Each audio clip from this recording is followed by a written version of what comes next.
Our tail of the tape for this fight contracted at 175 pounds. Look at that, 23-0 against 11-1, 5-inch reach advantage for the unbeaten Ukrainian. Once again, here is Michael C. Williams. Here tonight at Mohegan Sun Arena, we conclude the Bellator 244 prelims with 3 5-minute rounds at a contracted weight of 175 pounds. Introducing first, the blue corner, at 6'1", weighing in 174.6 pounds. With the quick turnaround back in the Bellator cage, he brings 11 professional victories, just 1 loss from Madison, Wisconsin, Mark Lemminger.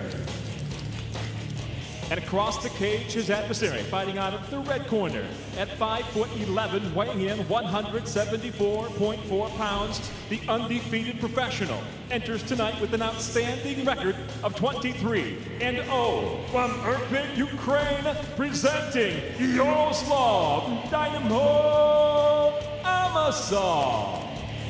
And the referee in charge, Kerry Hatley. Kerry Hatley, our referee.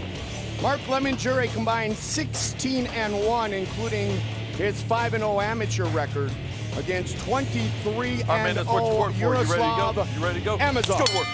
Here we go! Tonight's Fight Clock brought to you by Geico. Amosov in the red gloves. 28 days later, coming off his win over Jake Smith, Mark Lemminger in the blue gloves.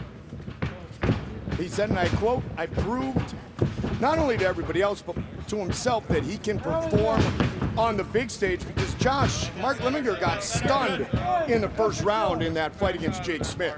Oh yeah, he was able to work through it. I was very impressed with the fact that he almost got sat to his butt. He got bullied over right onto his butt against the fence, worked his way back up, and then dominated the fight from then on. But here's the one thing I want to talk about, John, is the hangover for Amosov. Okay, because the hangover of a huge win over Ed Ruth, thinking like, okay, I'm 23-0, I should be like pretty much next in line. Came off being the main event. Now, what's going on? He's got to be thinking, okay, like, what, you know, I have a huge win right now over Ed Ruth, and now I'm fighting someone who just fought a couple weeks ago, who's in top shape, but relatively unknown. Relatively unknown, and you're looking at a guy. Amosov is the future of MMA. He's what we're seeing, because when I say that, Amosov didn't come from one distinct type of background. Nothing as far as he was a wrestler or he was a kickboxer. Amosov will tell you, I started out as an MMA fighter. I learned everything, and you can see how he'll transition from one element to the next. Lemminger started as a wrestler, but it's what Amosov does in being able to transition from one element to the next. Nice shots he's landing too, big heavy shots. This is not where Lemminger wants to be on his back. But John, you were talking about that a second ago. What he did is he touched him first with the head kick, came back. He doesn't look like he's throwing anything with power. And the things that come straight from your chin, right down the pipe, are the ones that do the most damage, and they get there the fastest. And he's bloodied up early. He's been hit with some big shots, but this is where we're talking about Amosov, the complete fighter. His ground game is good. He's solid on the ground, man. He gets good positions. He's hard to move. He hits hard when he's in a ground and pound situation.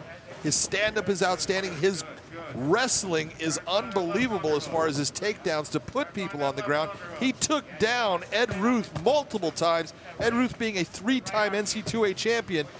You would have thought that Amosov was the guy that was the wrestling champion. Yeah, there was a couple exchanges against Ed Ruth where he actually out-scrambled and out-positioned him. Don't get me wrong, Ed Ruth had his moments as well. Sure. But I gotta just tell you, the way Amosov just controls the cage, controls how he punches and how he throws stuff almost effortlessly. So relaxed. But you can see by Lemminger's face that there's an effect to it, a lot of damaging effect to it. Take a look at that eye. That eye is not looking good. The left eye. Mark Lemminger is definitely cut up. And he's pouring it on. Amosov teammates with Perevchenko, who we saw earlier. Trains with both of the Perevchenko brothers, the combat Sambo world champions. Vladislav and Dmitry, heavy ground and pound. Here early in round 1. Everything about Amosov is just technically sound, and that's a big reason why he's 23-0.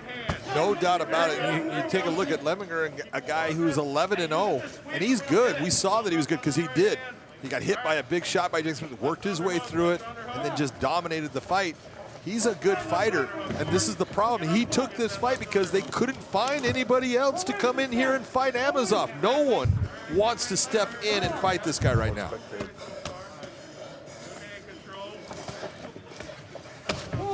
This isn't going to make anybody change our mind anytime soon, is it? That's a statement of the night there, Mike. Thank you very much. It's early, but I'll take it. 1 minute. I think what you run into, though, with Amosov is that there's nothing really spectacular about him unless you're watching the technique of what he's doing. So He's not flashy. No, he's not flashy at all. But everything he Boy, does is is effective and does damage. Like it doesn't look like he's hitting him hard right now. But you he can is. tell by the blood and the mess that's going on.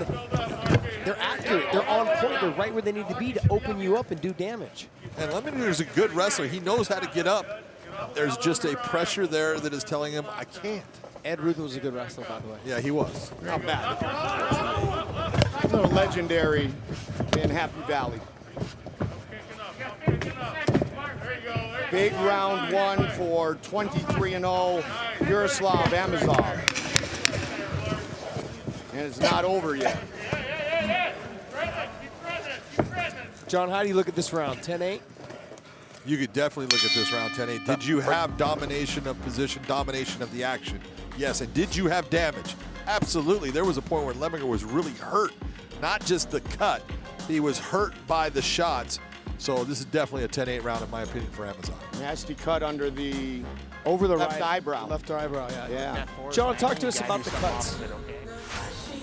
When you're looking at the cuts, you know, these little shots here, that's a beautiful, clean shot. But again, Amosov is not throwing with everything he has, like you're saying. He's just being accurate. It's timing and accuracy that makes the shot hard. And the cut that you're looking at, what the doctors are going to look at, any cut that is going along with the lines of the face, that's usually a good cut. It's a cut that they'll allow to go. It's when it starts to cross multiple structures, up and down cuts, and placement being inside of the eyelid or anything. That's what gives doctors a lot of concern. You had a lot of lines on your face. Dude, I look like a Shar-Pei puppy, man. You don't have anything nice to say, you don't say anything at all. Glad you're silent over there, Goldberg. I'm with you. Like I said to Josh, win or tie, I got your back, brother. Atta baby. Yeah, they're taking a good look at that one. And I cut all the time. Yeah, it is all over. Good. It is all over. It was, John, it's the placement like you talked about as well, because it's under it's over. the eyebrow. That's the concern. No, I thought because it was kind of coming down into his eyes. It is. So It's drooping coming, into his coming eyes. down into the eyelid itself. And anytime you have a cut in the eyelid itself, the eyelid skin, it's a problem. Ray Daniels is a phenomenal kickboxer here at Bellator. We're going to see him, I think, next week. Yeah. I had him in a fight with Nicky Holskin where he actually had a cut that went into his eyelid where as he closed his eyelid, you could see his eye through it. You got to be careful with anything in the eyelid. So what I wanted to point out in this exchange is notice that all the punches are coming from different angles. So what he's doing is he's touching him from uppercuts, left hooks, then he does a loopy left hook. He's changing the angle of all of them. The other thing as well was the very last punch there that actually cut him. It was more of the grazing of the glove. That sometimes is what does the most damage, John, as you know. Yeah, many times it stretches the skin past it. It doesn't hit real hard, but it actually catches the skin and kind of stretches it to the point where the skin tears. Michael C. Williams to make it official. Ladies and gentlemen, upon the advice of the cage-side physician, referee Kerry Hatley, due to the cut, waves off the contest officially. 5 minutes, round number one. The winner by TKO, he's still undefeated Yaroslav Dynamo Amosov. Amosov with the win in our last preliminary matchup. Top of the hour, we get things started live on Paramount Network.